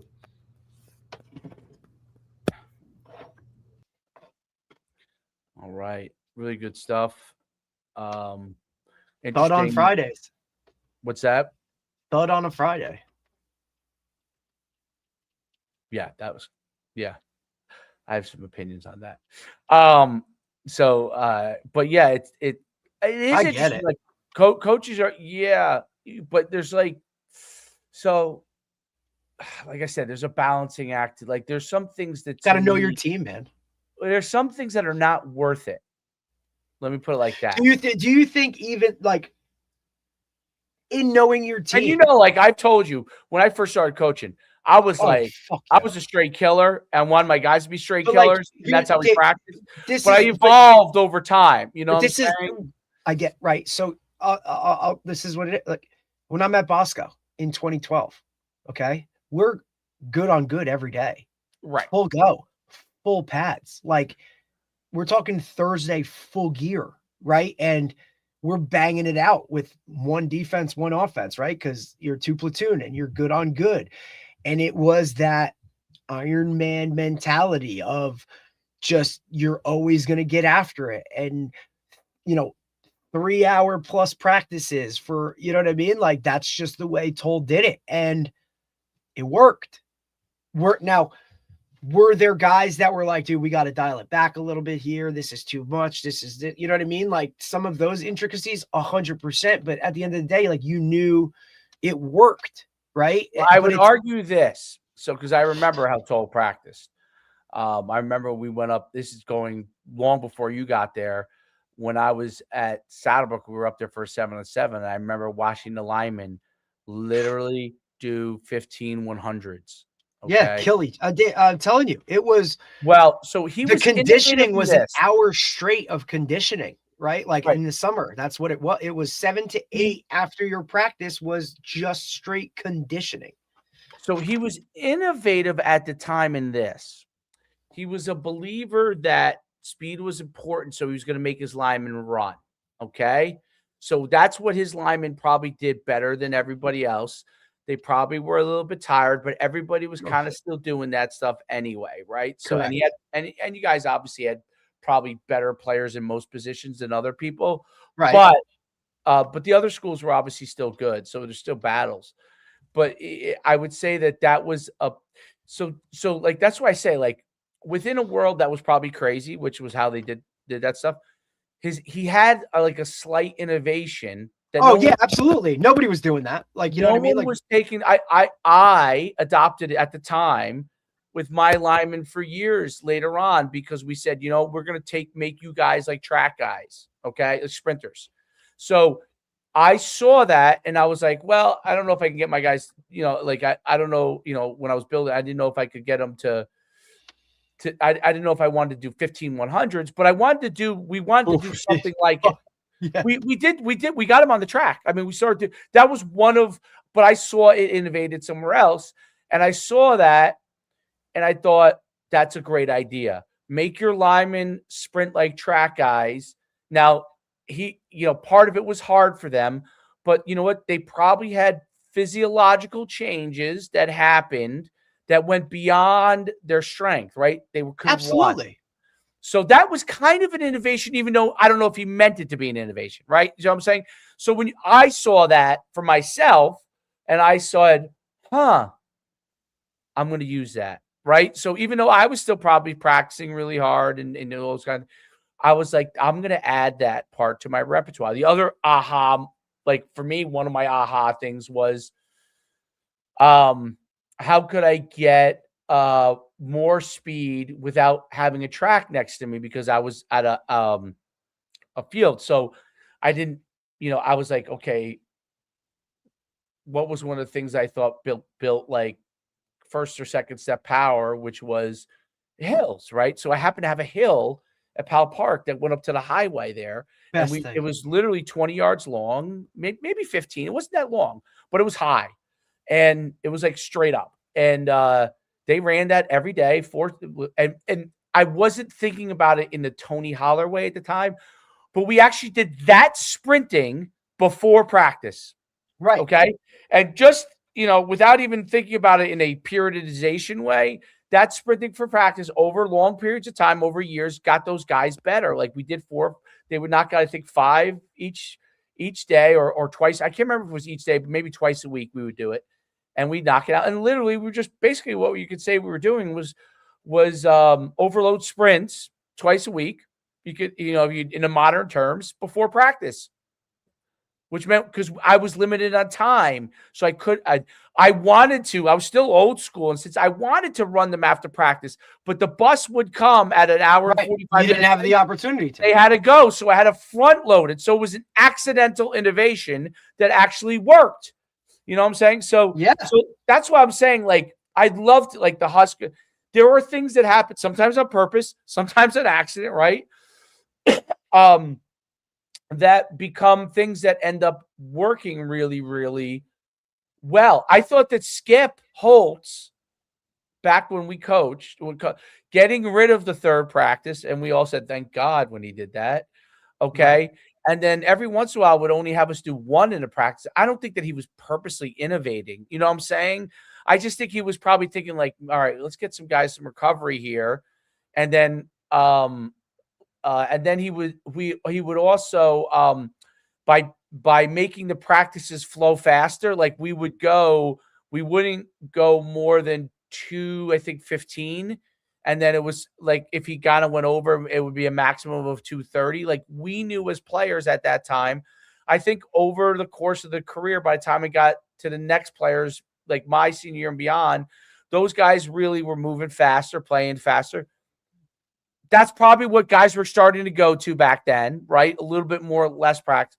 All that is now is like an evolvement from there, right? Like that's like, hey, if we were cutting it down back then and that started to help us, is there another level of cut down? Right. What else can we do? What could we shorten, make more efficient that could help them more? And then there's a point where it's like, okay, you can't go below this because we won't get enough in, right? So what is that? But I do think that they're going to go to shortening as much as humanly possible to see what maximizes performance. Right. And, I don't know how low that could go. I mean, I think it's separate. It's obviously program to program or team to team. And I think it changes every year. I do. I think you kind of got to know the gist of it. I think it's also got to be on what works for you, or even maybe sometimes what you're allowed to or not to do, right? Until if you're a new coach and you get in there and all of a sudden you're saying like, hey, like we're never going to hit, right? We're never going to tackle to the ground, or you're doing something so different from what the previous group did, or if there's a tradition that's in place, like that stuff takes time to get across. I don't think guys are taking people to the ground that much at the highest level in college anymore. Oh, no, not at all. I'm talking more high school. Yeah. And I think at high school, that's the gripe that a lot of high school coaches have. One of my things that I've actually like, I can't, it was so great talking to Jerry, because like, it's kind of things that you start to thinking now. He's a little bit more probably, I just listen to him. He's probably a little bit more regular tackling than I am. I'm not, but it's interesting because when you are with youth, when you're armed with high school knowledge or above level knowledge of where you're at, you actually think to yourself, oh, where can I kind of use what I know and then innovate that can make a difference for this team? And you can take a little bit more chances, because that it's nothing against most youth coaches, but obviously most youth coaches haven't coached at a higher level. Right. So they're just there. You're doing more innovation wise than these kids have ever done. So now you could kind of, experiment on things. And I had to say, like, there's like having kids moving fast and healthy in game day, and if you could figure out how to get more of your players good, and this was always a DJ Nymphius philosophy, and playing more guys, I think you'll have more excitement in your program and you'll end up doing better. Now, there's a drop off if there's a level that's, this guy to that guy's a big drop off. You can't just throw this guy in. But the more you're able to do that, the better your team becomes in the long run, because more guys play, more guys get better. If there's less of a drop off, right? If there's special packages you can put guys in, because the more game experience they get, the better off they get. And that makes it where you don't have to the next year kill them to get them ready. I don't know if that makes sense, but yeah, the more you can get them involved in actual live games, even maybe before they're ready, as long as they have the athletic ability to do it, and the toughness, obviously, a certain level of toughness, then you could get them ahead of the game. So the next year, you don't have to go, oh, he's never tackled in a regular, like, we got to get him that experience. And I think that helps. And I it's high school is very, very different than when you go to higher levels, in the sense that I do think, depending on the place you're at and depending on the players you have, if your guys are tougher, if you're not seeing a level of speed that is, speed is a big part. Like when you face teams with real speed, real speed. Yes, real speed. And just being collectively, not just one guy that can like take a toss and get around the edge and go. Like you're talking team or speed. You see a big guy that could really run, and you're right. Like you need when you face teams that have that, then you can no longer just get away with like beating your kids up, in a sense, because what happens is they can't chase those kids. Right. So you have to get the most out of them athletically, as opposed to fit. Yes, football's always physical. Like, let me say that. Like, it's always physical. Always. But you have to get more out of them athletically. If they cannot get to the point of attack, it does not matter how strong they are. Right, because you're not even there to make the opportunity, not to have the opportunity to make a play. Correct. So that's a big thing. And interior-wise, obviously, bigger and faster is the key, right? Then that balancing act at the line level, because in high school you have different size bodies and stuff like that. But unless you're at the biggest, when you're at the biggest schools, I don't know, they're all big. You have to figure out how to get faster, I'm sure, because they're all big. So, and that's why I always see, like when I see, like when I say like people down here, what do I see that makes South Jersey really good? Speed. We see it when we play 7-on-7, right? Like sometimes you're like, wow, kind of a little bit outmatched athletically. It's not schematic. It's just a man on a man. So, and what do I always see when I play some of those South Philly, Philly area Jersey teams and Philly, when we go out to Philly, right? What do we sometimes have a hard time with when we go to PA is that just some guys are just flat out faster and can jump higher. Like it's not anything they're doing wrong.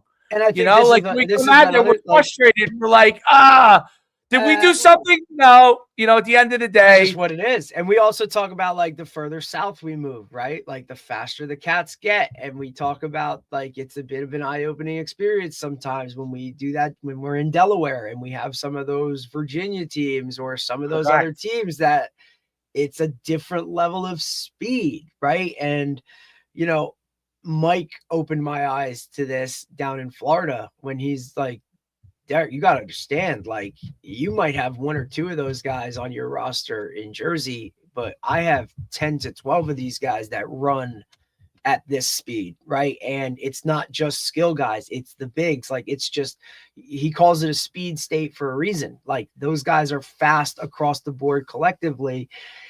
And now you take someone who's fast for their group or their team and you put them in Atlanta or you put them in Florida. You know what I mean? Like it's a different level. You're the first one to say like 100-meter winner in the spring here in Jersey at the Meet of Champs might not make the podium in Texas. Like, no, the first guy might, but everybody else is not. Like what I've seen in Jersey is, or you might get 2 or 3 that can compete. Of course, but you're not getting, let's say in the 100-meter, you're not getting 8 that could compete with their 8. You know what I'm saying? So, like, you're like, wait, what were the top 3 times there? Okay, that's 9, 10, 11 here, or you know what I mean? Or Derek, you could probably go and when these sites used to be free, I used to love it, but the track sites are smart. They now are making money, so they charge. What do you mean, there's a paywall? Yeah, they all pay because you know what it is.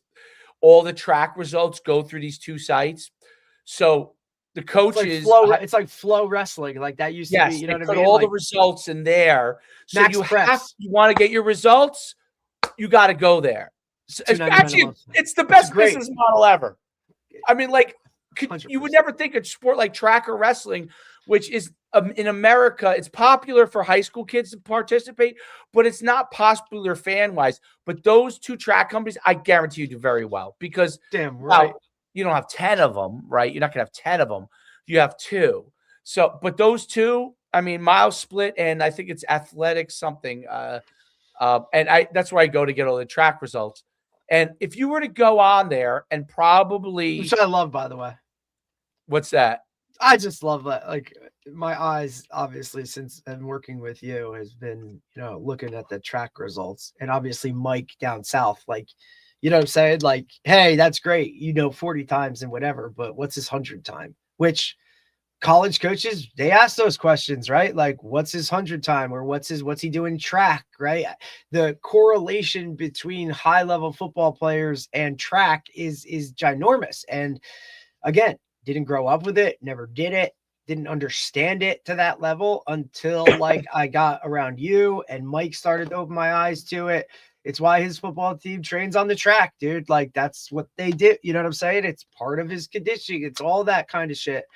I love, and I really like, the conditioning test conversation is an amazing conversation in itself. What they do at Moravian, like when we had Coach Long on talking about with the linemen doing the sled thing and the mimicking of whatever it is, because it's obviously something that's come into question with the way training has evolved and done it. Like, yep. I always reference, like, I had 16 110s to do at Sacred Heart, and a lot of guys died and never came back after that.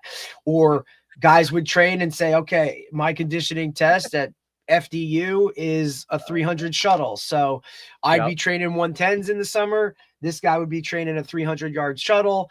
And then some guys would be like, we don't even test. Like, we don't even need to worry about any of that shit. Just go play ball. But I think it's a great conversation of like, do you test? Do you not test? Coach referenced it like when we just talked to him.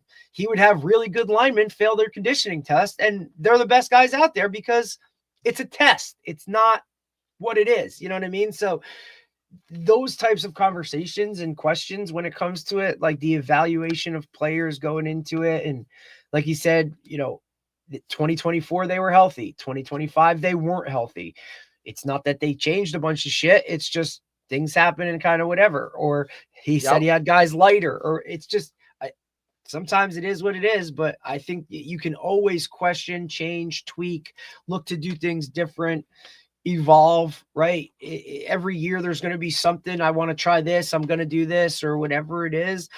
I like the approach that he talked about in that for spring, because of it used to be, look, like here's your fall install days 1, 2, 3. That's what we do in spring.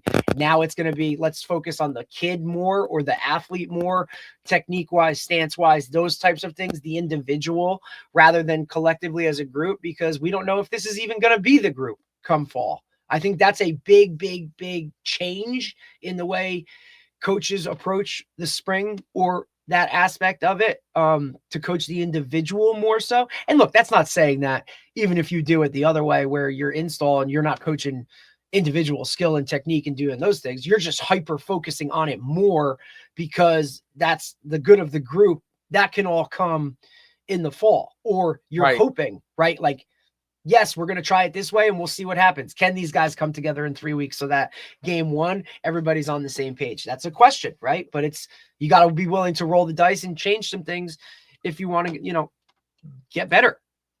There's no doubt. Also, losing your starting quarterback week one is a fucking problem.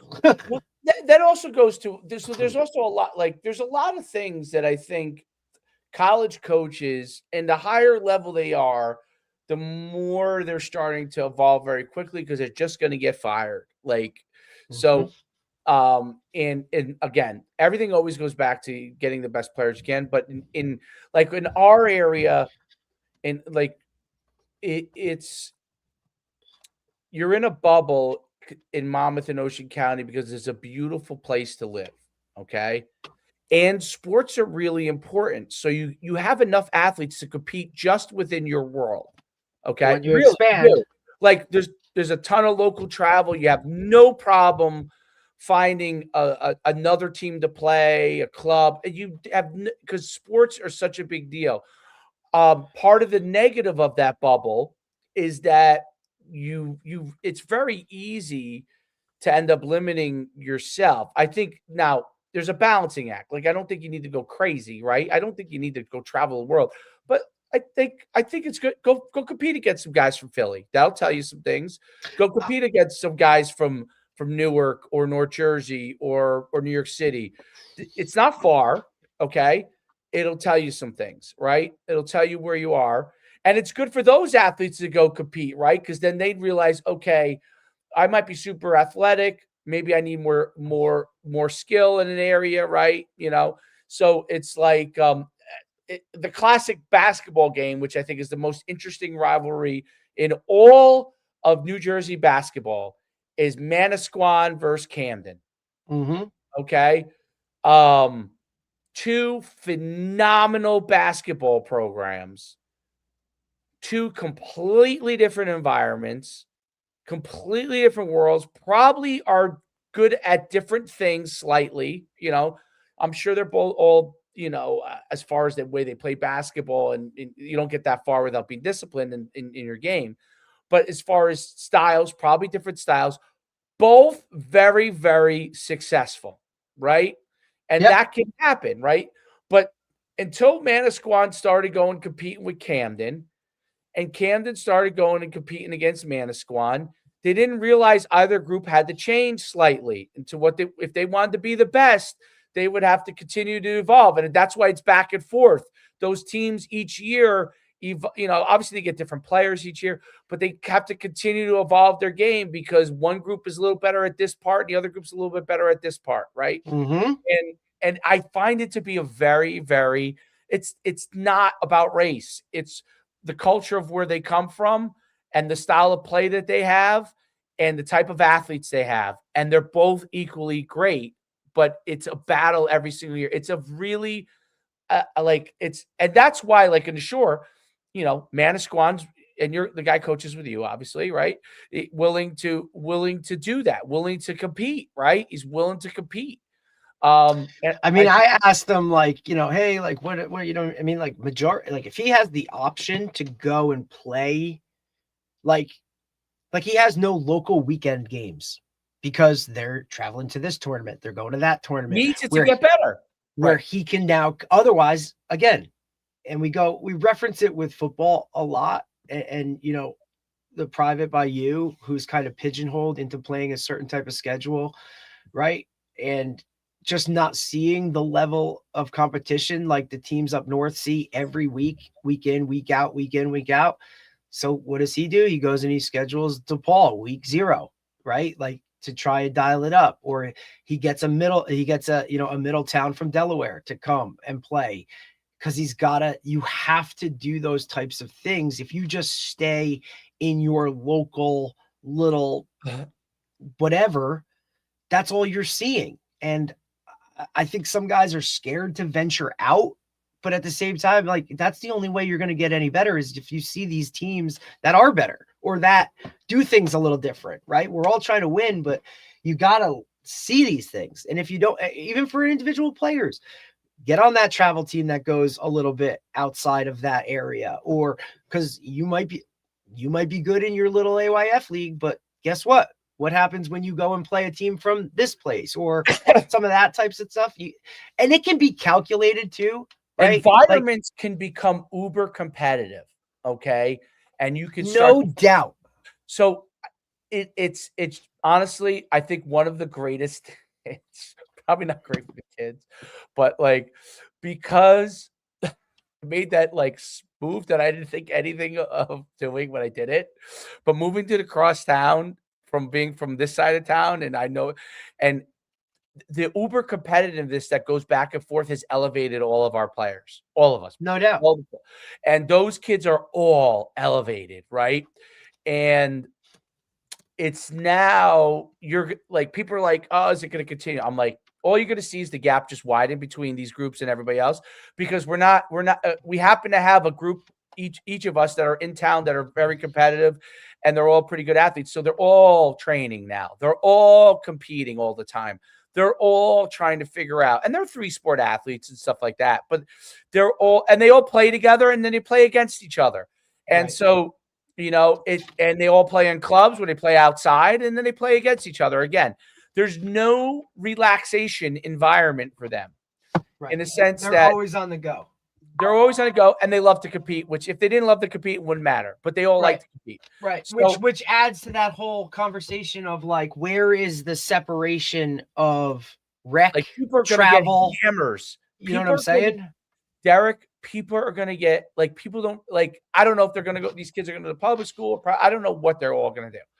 But everyone who gets a lot of these kids are going to get a lot of hammers, because they just are in that world. It's very rare that you have that within the same town where everybody knows each other, right? I would say it's like when Wayne Hills and Wayne Valley went, it kind of goes on now there. Well, Olsen talked about that. You know what I mean? His greatest whatever was those days of high school football where you knew the guy across from you, and it was a healthy rivalry relationship type of conversation. You know elevate what I mean? Each other. It gets everybody better.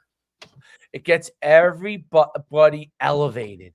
So those are rare instances. All right. Those are rare situations. Not every age group it's going to happen. It might be one or two here or there, but I think of Wayne Hills versus Wayne Valley in the state championship those couple of years, right? When 2016 and 17, those times, those towns were elevated. It was Roger Cutler's at his best. It was Wayne Hills at its best, right?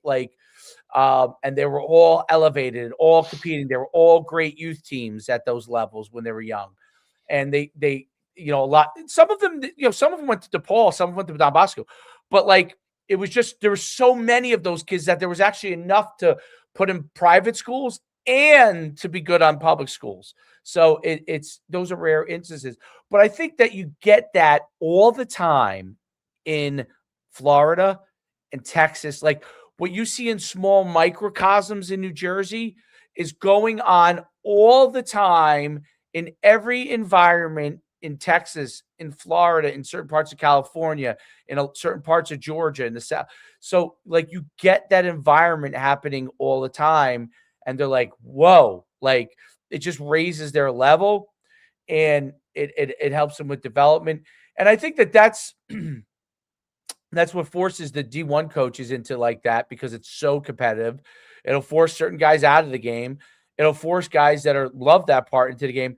It is also what has helped, I think, these guys who are not players, okay, be able to be successful. So they're uber competitive people. They just didn't have like the talent to be great athletes. Great athletes have a hard time understanding how those guys can move up. Okay. It's always in the back of my head, but they have a hard time understanding how those guys can move up. But you have to understand that it's not, they're coaching a physical sport, but their job requires their mind, not their physical capabilities. It's a hard thing for people who played and were successful to understand. Now, when it matches, when a guy is a player and has the mind to coach and all that kind of stuff, Nick Saban's your example, right? Like that's when it all matches up. Not just a guy who was a player, but he also has the mind for it, right? And I think that is what you could see become really, really successful. But these guys who say to themselves, you know what? I already see the handwriting on the wall. Like I could play in college, but I'm really not that great. What do I want to be? I want to be a coach. I want to coach people. Let me do this thing now and develop my mind here so I learn all the things I need to learn. And I am now 5 years in ahead of people. I used to say this about guys who went, even back when I was in high school, I would say, like, I had a friend that he went immediately, he was working in high school and he already had a full-time job in high school. And he knew what he was going to do. As soon as he graduated from high school, he went, like, was just full-time, right?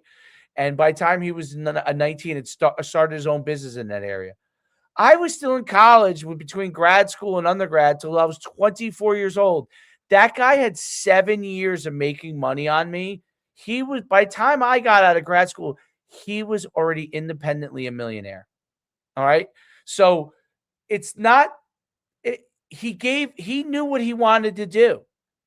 And he went right into it in high school and had a leg up and had his own business by the time he was 19, 20. By the time he was 24, he was already a millionaire. And you know what? Like, I do think that, like, there are things to that, like people becoming very successful by knowing what you want to do. I think there's a beauty in not knowing what you want to do for a long time and trying different things. Everybody's got to know who they are and what is acceptable to them for their lives. You know what I mean? Like, because that's what helps you to be successful in what you choose. But it's really interesting with the coaching thing. I think that in coaching, it's very interesting because players want to go and say, hey, he didn't do it. You know what I mean? Like, yeah, but after your second or third year of coaching, the fact that you didn't do it doesn't matter anymore. Correct. Like I would say your first 2 years, you got a lot to learn, right? But after 3 years in, you've seen this guy teach it. Do you know what it feels like? No, you may not know what it feels like to be great. But, do I know what it's like to run like Usain Bolt? No. I know what it's like to run pretty fast, right? I know what it's like to run pretty fast. I know what's worked in things I've done, and I've known what's worked in athletes I worked with. And things that was coached to me, honestly, like, could have been done better knowing what I know now, right? So it's not that it wasn't right at the time. At the time, that's what people did, right? So, my father always says, put you in the modern era. Yes, you would have ran faster, no doubt about it. But everybody else is running faster too. You know what I'm saying? So it's not like where you stood back then would have changed where you stood now per se, possibly. What would have, if you had that innovation back then, yes, you would have been ahead of the curve. But, if you end up getting around those people, like, hey, my father did plyometrics with me in 8th grade. I didn't know anything about it because we had Bigger, Faster, Stronger magazine. And I could tell you, you know what? The fact that I did plyometrics absolutely gave me an edge. There's when I was developing and hitting puberty and I was doing plyometrics and probably nobody else was, no doubt gave me an advantage in my overall physical development beyond my actual genetics, and then there was a negative to it. My jumps coach in high school was crazy with the plyometrics, Derek. He was an innovative guy, right? And we had a lot of talent in our high school for a small school. And those innovations that we had, he got crazy with it. We were jumping too much. We were jumping all the time off one leg. And all of a sudden, guys started getting like knee injuries and all those kind of things. And it wasn't until my senior year where they backed me off because I had knee injuries not knee injuries like cartilage, but like the front of my knee would always be sore. And I was hurdling and sprinting and jumping, and they backed me off. What's crazy is I did jumping workouts. I never jumped in any meets other than big meets my senior year. Ended up finishing 3rd in group 1 in the long jump, going 21 feet. Okay. So what does that tell you? I was actually doing enough plyometrics and jumping in my other work that I didn't need to jump in meets. See, these are things that we don't know till now, right? Like we didn't know that back then, but like I stopped doing it because I was in pain. Literally, I was in pain. I'm like, I can't jump, coach, at these meets, like these local dual meets, which they've all but gotten rid of in track and field for that same reason. But we used to listen, the coolest thing in high school was these old school 1960s style. We still did it in the 90s. Dual meets where we would go against Mawa and Glen Rock. And then you would come out and you would have a winner. They tried to set it up like football, you know what I'm saying? But eventually what they realized was people weren't winning at the state level because of that. They were only winning local because that's what they were competing against. It's the same thing with wrestling, guys, that the dual meets are kind of cut out now. It's quad. You bring in 4 teams total. Like you have a host team and then you bring in 3 other guys and you go back and forth, right? Like all of the track meets, it's not just you against somebody else. Like we're bringing in 3. Look, it's why quad scrimmages happen nowadays, right? With football, or you know what I mean? Like, or you have a try, like you're going to bring in numerous teams to kind of get reps and go at it and see other things. And, guys that are, you kind of, sometimes guys will bring, a team from out of region, right? Like if you're down here, you bring a team from the north, or you bring a team from the south, or, if you just see different things and kind of touch it. You want to hit on all those bases the best you can. And you can do that by expanding it. It's not just, hey, we're going to scrimmage this team because I'm familiar with it and we've always done it and we're boys. Like, you got to kind of hit on all those cylinders. I think that helps a lot more. So when we had Pomo was when we really realized it, because Pomo, when he was younger, like as a sophomore, because we were still kind of doing the dual meets, and he was breaking down he was a freak from the minute, like freak. He was just a freak. He was just a natural freak, right? And so what would happen was his sophomore year, like I don't think he placed at the state level, like, but we thought he would have done better had he competed against higher level guys from the jump. And like he was beating everyone he should have. The dual meets, right? So when he got to be a junior, I said to like we started talking, and we had a great miler as well. Well, this kid he also won. Right, so it didn't only just benefit one; it benefited multiple guys. We had like probably among the best athlete crews ever in Saddlebrook. Other than I would say on par with when I was in high school, and my father had that advantage of my brother and me, so our friends came out. And then back in the he had some unbelievable teams in the late 80s and then early like 70s, right? And those were great athlete groups, and it was all friend groups, right? Like basically that's how it works in, high school, that. Like a group of friends are like, hey, and so what I said to him, I said, let's go 0-11 in these dual meets and win the state championships. Yep. And my father was like, huh? I was like, the coaches are going to hate you.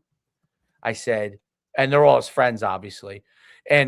But you and the administration might get mad of you. And maybe all these things I was doing probably maybe contributed to all of us end up leaving. But because they didn't like that we were doing this. Right. Said, this team could be the best teams. Like this team, these teams, these next 2 years, maybe could be the best teams you've ever had.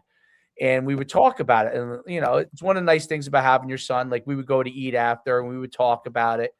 And I'm like, these kids are so good. Like at one time I had 5 guys that could jump over 20 feet on the same team in a group 1 school. Like that's ridiculous.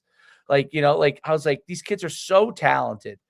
And so he agreed to do it. And we would say, and principal would get a call, athletic director, they would call him in. He'd be like, I'm not doing it. Like he would just send his shot putters because it really didn't. Actually, the more they threw in meets, the better it was for them because it's different. Like practice is not the same for a shot putter as a meet, right? So, so they needed to kind of throw in some of these meets, but for a sprinter, it really wasn't. So, and a distance runner, same thing. Like they would get worn out.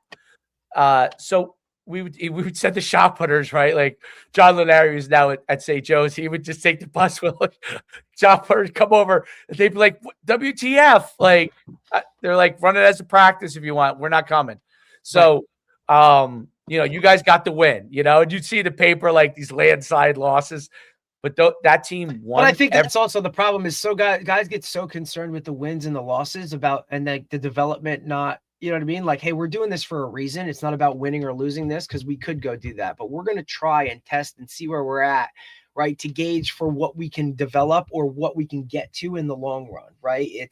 We're going to play a harder team now to see if we can whatever, like in the future. It's got to be a trust the process type of longer term vision than just the wins and losses right now. And I think a lot of guys get caught up in that now world because the pressure to win and do all those other things is there.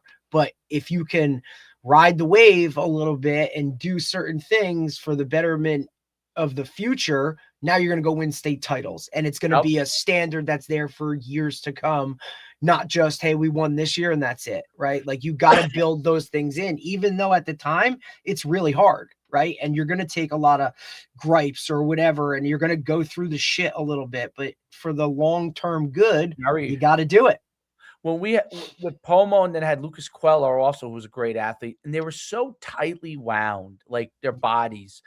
And I was like, wow, like gotta loosen up, man. You gotta loosen up a little bit. No, I'm just saying that like they could, like if you didn't give them enough rest, things would happen. I remember things would happen to them.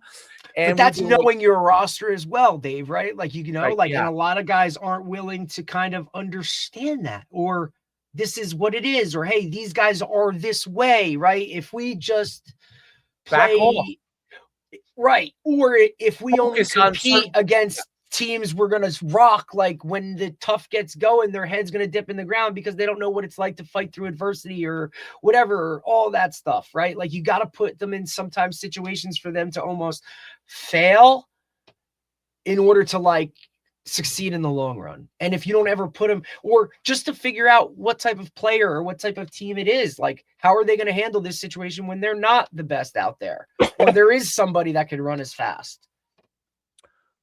Yeah, there's no doubt about it. And I think that that's also the good thing about all the timing stuff. So when kids if they do not run track, they can know where they stand time-wise and certain things. Because I'm just looking at like the Monmouth County Championships and like the winner, and I don't really recognize there's not that many football players that are on. No, they just don't do it. They just don't do it in the winter. Now, spring they do. They're more likely to do it in the spring. A lot of them hoop. A lot of them do other things, or they take that winter off. Yeah, and it is trained. But Yes. it's interesting to see like a lot of the things that like I mean, I'll tell you this: the one school, if they ever had football, I know which CBA is they unbelievable. I mean, they're so good at everything. I'm just Yep. like They're like top 5 wrestling, the whole works. basketball. Although they Yeah. lost, I think in basketball, didn't they? The other Yeah. day, which I was Dude, shocked. it's a wild world, dude. Yeah, obviously. Who did they lose to in basketball the other day? I was trying to figure that out. I saw they lost because they were rolling, and then they're not the number one team anymore. They lost to oh oh no, they didn't lose to anybody in the Shore, I guess. I don't know how many of those teams they actually play unless they have to. Yeah, You know what I mean? they lost to a Florida team. They lost to Gil St. Bernard's, who's a fantastic team. And everything. Yeah, that's I think Morris County, maybe. Gil St. Bernard. Yeah, it's like up, like I don't know if it's that or maybe even I don't think they're Sussex, but they're like up north, like northwest type. Oh, see, standing CP basketball. Ugh, you got to be a member. Fucking That's Paywalls. the paywalls are beyond annoying, dude.